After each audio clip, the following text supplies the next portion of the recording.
Muli ngang nakabalik si Zhang at ang 55 pa niyang kasamahan sa pagiging Stage 1, at dahil sa sabay-sabay silang nakabalik ng Stage 1, ay nagdulot ito ng Echo of Force sa Looniverse. Naririnig nga ang Echo of Force hanggang sa Royal Capital, kahit pa mahigit 100 milya ang layo nila mula sa Royal Capital. At dahil nga sa Echo of Force na ito ay kitang-kita ang pagkamangha ng mga tao, dahil ito din ang narinig nilang Echo of Force kagabi, na nagmula naman sa ating bida matapos mag-level up ng kanyang nebula. May halong pagtataka nga din ang reaksyon ng mga tao, kaya napapatanong sila sa kung paano umanong nagkaroon ng dalawang magkaparehas na Echo of Force. Habang ang mga alipin naman ng Noble Lords ay mabilis na lumabas ng Royal Capital, para tignan kung gaano kalawak ang inaabot ng tunog ng Echo of Force na ito. Iniisip naman ni Zhao Shuai na ang kakaibang Echo of Force umanong ito, ay nagmumula sa west part ng Royal Capital at kung tama nga daw ang pagkakaalala niya, ay doon nagtungo at dumaan ang mga Wu Army nang umalis sila kaninang umaga. Pero imposible nga daw talaga na magkaroon ng magkaparehas na Echo of Force, maliban na lang daw siguro kung iisang tao ang may kagagawan dito, o kung sino man ang dahilan ng Echo of Force na ito ngayon, ay malamang sa konektado ito sa naging dahilan ng Echo of Force kagabi. Pero sino pa nga daw ba ang pinakamalapit sa mga Wu Army, kundi ang ating bida lamang, kaya naman iniisip din ni Zhao Shuai na malamang umanong si Lu Shu, ang naging dahilan ng Echo of Force kagabi. Samantala sa Sun Noble House naman ay tinatanong ni Zhongyang ang kanyang tatay, napapatanong nga siya kung bakit gano'n na lang ang pagnanais ni Lu Shu, na patayin ng 12 assassins ni Duan Mu Huangqi at iba pa niyang tauhan. Dahil ba ito sa napahiya siya at halos ma-suppress na siya ni Duan Mu Huangqi tanong pa nga niya. Sabay bigkas na masyado umanong maikli ang pasensya ng ating bida. Sinabi lang naman ng kanyang ama, na mayroon daw talagang mga tao sa mundo na hindi makapaghintay ng kahit na isang gabi lamang, para makapaghiganti at malamang nga daw na ganun ang ating bida. Sabay sabi kay Zhongyang, na dapat umano ay matuto pa sila at maging mas malawak ang kaalaman nila, dahil sa mga descendants sila ng aristocratic family, dahilan upang magpasalamat si Zhongyang sa paggabay sa kanya nito. Sinabi nga din ng ama ni Zhongyang na madami umanong mga kakaibang bagay ang nangyari kagabi, kung saan ay mahirap ding ipaliwanag ang mga ito. Tulad na lang umano sa kung bakit palihim na umalis ng Royal Capital si Duan Mu Huangqi, at kung sino ang 21 assassins na dumating upang patayin ang ating bida, gayon na din sa kung sino ang naging dahilan ng Echo of Force sa kalagitnaan ng malagim na gabi. At tila binagsakan nga sila ng mundo matapos marinig ang balita, na muli umanong naririnig ang Echo of Force na katulad ng Echo of Force kagabi.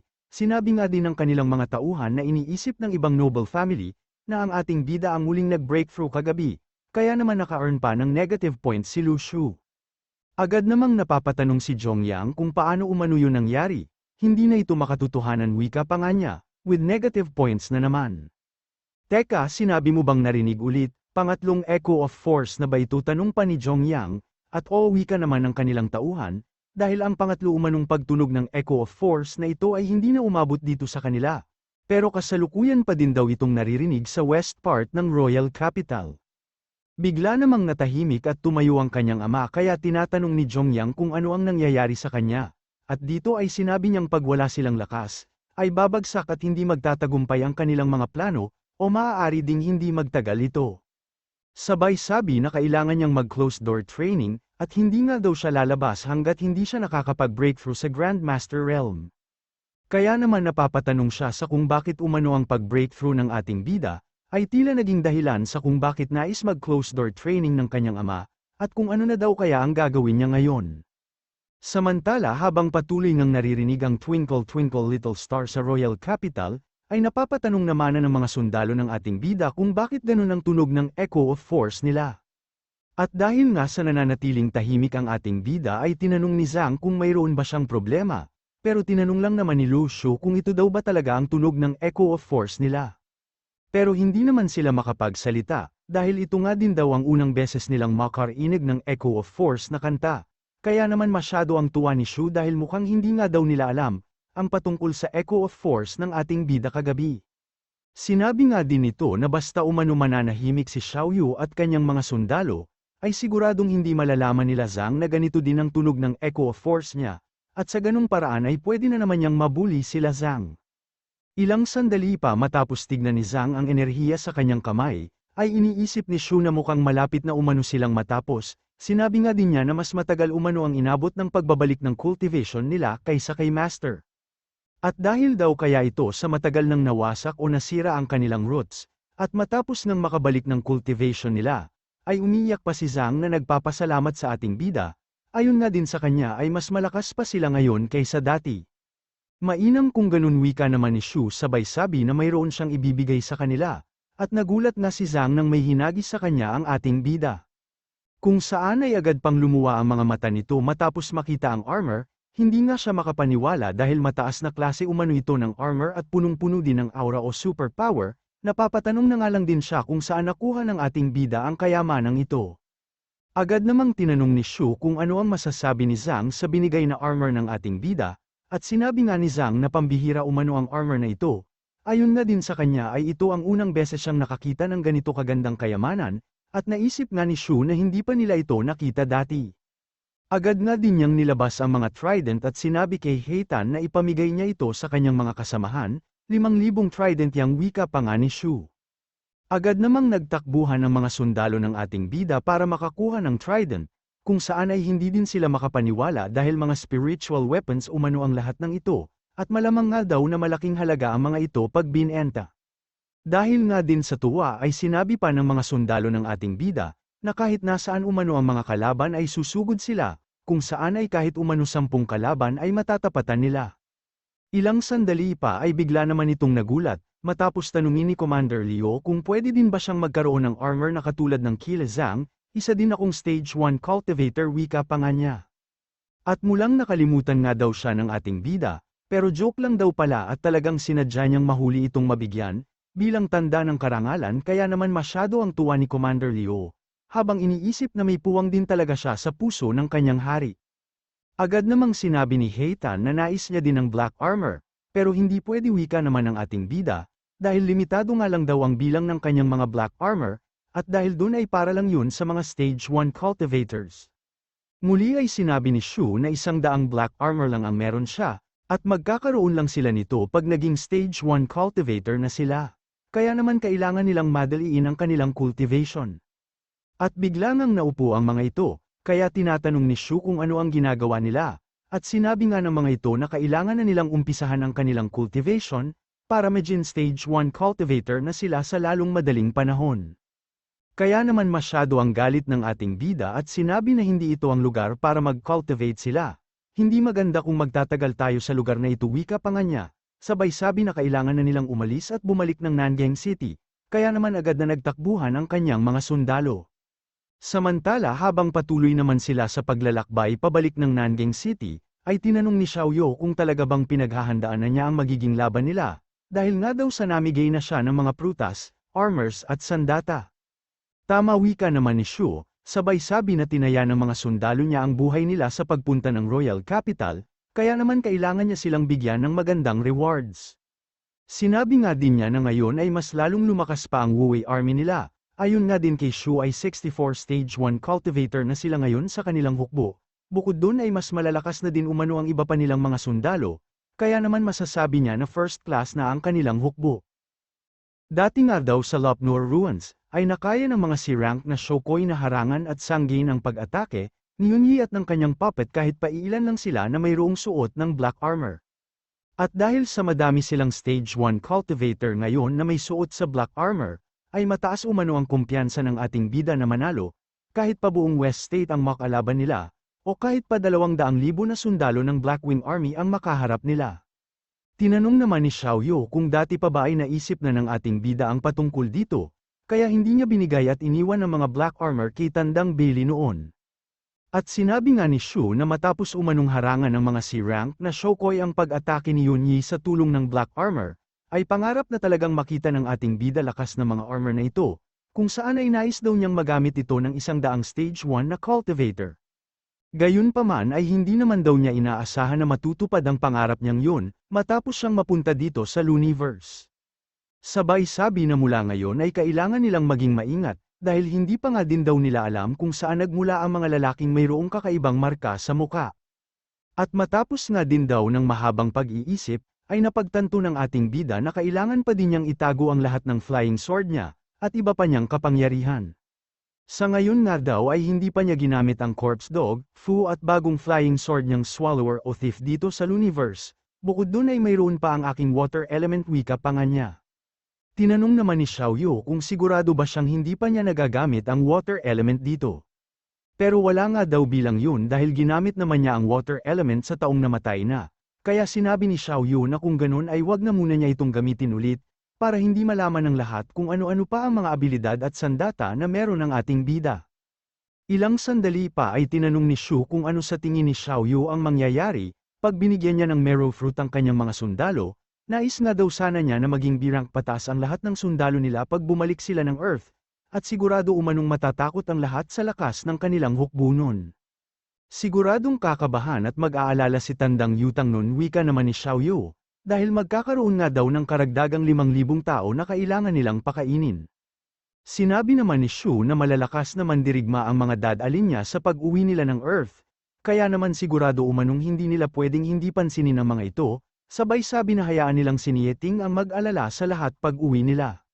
Samantala napapatanong naman si Dong Ye sa kung bakit daw kaya masyadong masaya ang magkapatid, tinatanong nga din niya kung bakit biglang naisip ni Shu na atakihin sila Duan Mu Huangqi. Pakiramdam nga din daw niya na hindi ganun kasimple ang dahilan ng ating bida. Malay ko wika naman ni Zhang, sabay sabi na excited na siyang makita kung ano-ano pa ang mga gagawin ng ating bida. Samantala sa Sword Pavilion naman, ay sinasabi ni Guling Fei na masyado umanong magaling gumawa ng ingay at gulo ang ating bida, sinabi nga din niya na halos bumaliktad umano ang Royal Capital ng dahil kay Shu, at buti na nga lang daw at umalis na siya kasama ng kanyang mga sundalo. Hindi ba magandang balita yun wika naman ni Jiang, sabay sabi na wala na silang magiging problema, dahil umalis na umano ng Royal Capital ang ating bida. Muli naman itong nagtanong, kung mula simula pa lang daw ba ay alam na ni Jiang, na ang kanta kagabi ay mula sa Echo of Force ng ating bida, at tama ka wika naman ito. Muli ay tinatanong naman ito kung bakit umano may ganung tunog ng Echo of Force, wala pa nga daw silang nasaksihan na ganun dati. Sabay tanong kung ang ibig sabihin daw ba nito ay mas madaling maaabot ng ating bida ang maestro level at pwede pa niya itong malagpasan. Pero hindi nga din daw inaasahan ni Jiang na ganun kalakas at kalawak ang aabuti ng Echo of Force ng ating bida. Muli nga ay tinanong nito kung sa tingin daw ba ni Jiang ay mayroon na ding ganung Echo of Force noon, sabay tanong kung gaano umano kalawak ang naging Echo of Force ng dating hari at founder ng kanilang Sword Pavilion. Pero hindi nga din daw alam ni Jiang, dahil hindi naman sila nabigyan ng pagkakataon na masaksihan ng pag-breakthrough nila sa Stage 1.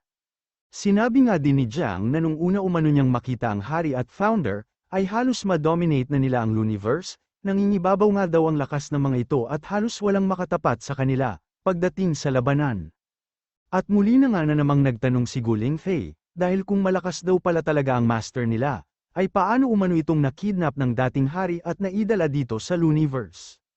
Pero tinanong lang din naman ni Jiang kung bakit bigla niyang nabanggit ang patungkol sa pagkakakidnap ng founder, hindi ba parang awkward ang pagtatanong sa mga ganitong bagay tanong pa nga niya, pero nanatili lang naman na tahimik si Guling Fei. Hanggang sa ilang sandali pa ay sinabi ni Guling Fei na nais talaga niyang malaman ang dahilan, sa kung paano nakidnap ng dating hari ang kanilang founder. Sinabi nga din niya na isa din siya sa core member ng Sword Pavilion, kaya naman may karapatan din siyang malaman ang tungkol dito. Kaya naman nilinis ni Jiang ang kanyang lalamunan, at masyado nga ang shock ni Guling Fei, matapos malaman na hinayaan ng founder nila na makidnap siya ng dating hari, dahil sa gwapo umano siya. Ilang sandali pa ay sinabi ni Guling Fei na hindi pa niya nakikita ang dating hari, pero alam naman daw niyang may angking talento at lakas naman siya, sabay tanong kung basehan ba yun ng pagiging gwapo. At sinabi naman ni Jiang na sa totoo lang umano, ay nagagalit ang kanilang founder pag binabanggit o binabatikos ang pagiging gwapo ng dating hari, pero hindi nga daw niya pinapakita sa iba ang galit niya. Naaalala nga din daw ni Jiang nung bata pa siya, kung saan isang araw ay tinatanong niya ang founder nila kung ano ang problema. Dito ay sinabi nga daw ng founder na masyado ang galit niya ngayon, kung saan ay agad din niyang pinakita ang larawan ng dating hari, sabay tanong kung bakit sinasabi nila na hindi siya gwapo.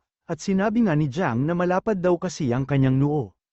Sinabi nga din ni Jiang na lahat ng tao sa Looniverse ay iniisip na magkasundo talaga ang founder ng Sword Pavilion at dating hari, pero ang totoo nga daw ay komplikado ang lahat. Dahil pag maayos umano ang relasyon nila, ay napagkakasunduan nila ang lahat ng bagay, pero madalas nga din daw silang mag-away o magkatampuhan, kaya para umano silang malapit na magkaibigan, pero sa hirap lang sila madalas nagkakasama at hindi sa sarap, sa maliligayang sandali. Gayunpaman ay pinipilit nga daw ng founder na gwapo ang dating hari, kung saan ay madalas din niya itong ipinta at sinabi na isang araw, ay iisipin at makikita ng lahat ng tao sa Looniverse ang kagwapuhan niya. Sabay sabi na walang nakakaalam sa tunay na namamagitan sa dating hari at founder, gayunpaman ay pumayag at nagpakidnap nga daw ang founder sa dating hari. Dito ay sinabi din ni Jiang na 12 taon bago umalis ang kanilang founder, ay mayroon umanong isang rules na binago ang founder dito sa Looniverse, sabay sabi na alam niyang hindi ma-imagine o may isip ni Guling Fei kung ano ang rules na yon, ngunit hindi pa nga daw ito ang tamang oras para sabihin niya ang patungkol dun. At hindi nga lubos akalain ni Guling Fei na nagiging isip bata din daw pala ang mabagsik nilang founder. Samantala sa Ridgetown naman ay makikita natin ang mga puppet ng puppeteers, inutusan nga ito nila Yunyi at Tiger Holder upang siyasatin ang buong lugar. At ilang sandali pa ay andito na umano sila sa lugar na hinanda ng dating hari, para pagtaguan ni Zhang at ng kanyang mga kasamahan. Pero sinabi naman ni Yunyi na wala umanong senyales na may nabubuhay sa lugar na ito, kung saan ay sinabi din niya na mukhang matagal na umanong walang nagpupunta dito, kaya naman masyado ang gulat ni Tiger Holder, nang tanungin ni Yunyi kung sa tingin ba niya ay mayroong nangyari kila Zhang, at sa kanyang mga kasamahan. Ilang sandali pa ay nakakita nga din sila ng mga bakas ng tao at kabayo, at mukhang may mga nagtungo nga daw na sundalo dito, nakita nga din nila ang crack sa malaking bato, at mukhang pinilit nga daw itong buksan gamit ang sandata. Kaya naman minabuti nilang pumasok sa loob ng kuweba, at dito ay nilabas nga ni Tiger Holder ang isang perlas upang magsilbing ilaw nila sa loob. At matapos nga silang makapasok dito, ay sinabi ni Yunyi na walang bakas ng labanan at dugo dito, kaya malamang umano na nakaalis na sila Zhang bago pa dumating ang mga sundalo. Ilang sandali pa ay nakita nga nila ang basag-basag na mangkok at nabubulok na pagkain, kaya naman biglang nalungkot si Tiger Holder matapos makita ang taguan nila at ang pagkain na meron sila. Malamang nga daw na nabubuhay sila sa kahihiyan at hirap ng ilang taon. At naisip nga din ni Yunyi na hindi nga nila gagamitin at kakainin ang mga ganitong bagay, kung hindi sila nakaranas ng grabeng hirap matapos silang dalhin dito. Ilang sandali pa ay sinabi ni Yunyi na mukhang isang taon na umanong hindi nagagamit ang mga kagamitan na andito, dahil nga sa mga maalikabok na kagamitan nilang naiwan, hanggang sa bigla nga niyang naalala ang napanood niyang labanan ng Dragnet and Snares at Blackwing Army. Kaya malamang umano na sinakop ng mga sundalo ni Duan Mo Huangqi ang lugar na ito, bago sila magtungo ng Earth, malamang sa nabalitaan din nila Zhang ang gagawing pag-atake nila Duan Mo, kaya sila umalis ng mas maaga at tumakas wika pa nga niya. Pero tinatanong naman ni Tiger Holder kung paano na lamang ni Duan Mo ang patungkol sa Space Channel o Portal, at kung bakit daw ang lakas ng loob ni Duan Mo na magpadala ng maestro sa Earth, kahit wala namang authorization mula sa King's Palace. Pero hindi nga din daw alam ni Yunyi ang sagot sa mga katanungan niya, dahil kung hindi lang daw gumawa ng ganun kalaking gulo si Duan Mo, ay hindi pa naman sana siya babalik ng Looniverse. Hanggang sa bigla itong nagulat nang biglang hilay ng kanyang puppet ang balabal niya, at may tinuturo nga din ito sa kanya. Tinuro nga ng puppet ang isang butas sa loob ng kuweba, kaya naman napapatanong si Yunyi kung ano ang meron sa loob nito, at agad na din niyang inutusan ang puppet upang magtungo sa loob, at kinuha nga nito ang kanyang tinuturo. Nakatali nga sa isang bato ang isang liham na agad namang tinignan ni Yunyi, kung saan ay napapatanong din si Tiger Holder sa kung ano umano ang nakasulat, at nagulat na nga lang din siya nang mabasa ang nilalaman ng sulat. Kung saan ay nakasaad ang pag-atake ng Blackwing Army, at paghihintay nila Zhang sa lugar na ito ng 18 taon, pero dahil nga sa pag-atake ng Blackwing Army ay napilitan silang umalis, nakalagay nga din sa sulat na 56 na lang silang natitira. Pero hindi nila nakakalimutan ang pinagmulan at tungkulin nila. Dito ay muling sinabi ni Tiger Holder na naging mahirap nga talaga ang sitwasyon nila Zhang, habang si Yunyi naman ay sinabi na napagbayaran na ni Guizhou ang kanyang kasalanan, kaya sigurado umanong napagbayaran na din nila Zhang ang kasalanan nila, sabay tago sa liham. Ilang sandali pa ay sinabi ni Yunyi na mahihirapan silang hanapin si Zhang, kaya mas mainam umano kung unahin na nila ang mga mas importanteng bagay, at sinabi nga ni Tiger Holder na kailangan muna nilang mahanap ang kanilang elder brother. Sabay tanong kung hindi daw ba dapat ay unahin pala nilang hanapin ang hari, pero sinabi lang naman ni Yunyi na kahit saan magtungo si Shu, ay nagkakaroon ng malaking kaguluhan kaya hindi sila mahihirapang hanapin siya kalaunan. Makakapaghintay ang paghahanap sa hari wika pa nga nito, sabay sabi na kailangan muna nilang makahanap ng clue kung saan mahahanap ang kanilang elder brother, at tama wika naman ni Tiger Holder, tutal ay kasama din naman daw ni Shu si Xiaoyu. Agad nga ding sinabi ni Yunyi kay Tiger Holder, na kailangan nilang maghanap ng tagong lugar upang kainin ang mga prutas at ma-restore ang cultivation ni Tiger Holder, bago mag-umpisa sa paghahanap ng clue.